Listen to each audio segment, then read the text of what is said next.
Chad Wolf's here, former acting secretary of the U.S. Department of Homeland Security. It's been one of those days, Chad. Help me with this.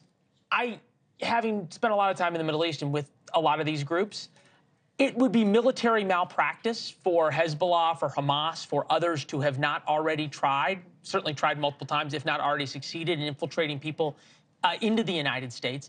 Is that message that we just heard enough to, quote unquote, activate them?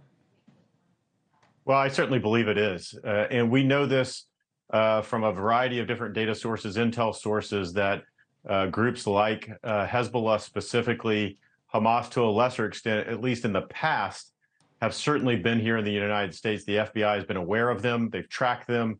And so a lot of these groups, as you indicated, have individuals here in the States.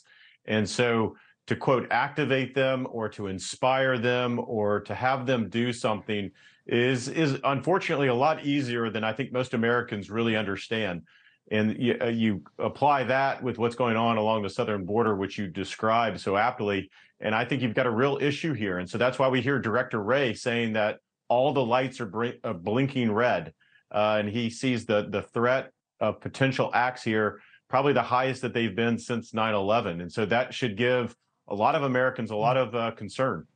You said 9/11, it was something that seemed obvious in retrospect. It was the black swan, but nobody ever considered using hijacked airplanes as flying bombs, as missiles, except for Tom Clancy. You think about the October 7th attacks, which in retrospect make perfect sense in terms of what Hamas would have planned and done.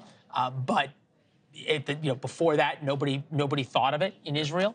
I'm wondering, in terms of an October 7th style attack on the United States, if that's even something that we could possibly guard against. Well, look, we have a number of law enforcement agencies, both here in the United States and some of our partners overseas, where we think about these things, right?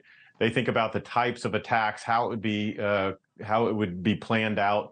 And so we're certainly been thinking about that. But look, the terrorists, as we often say, only have to get it right once. And so while we're able to disrupt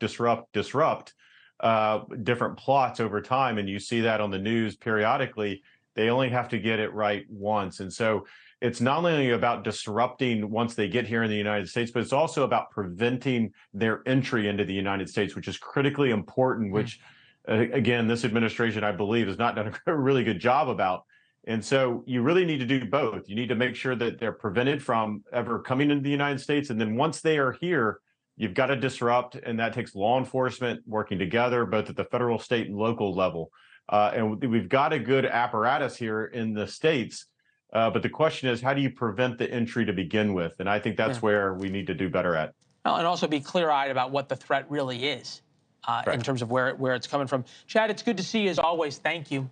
Thanks for watching. Go to joinnn.com to find NewsNation on your television provider.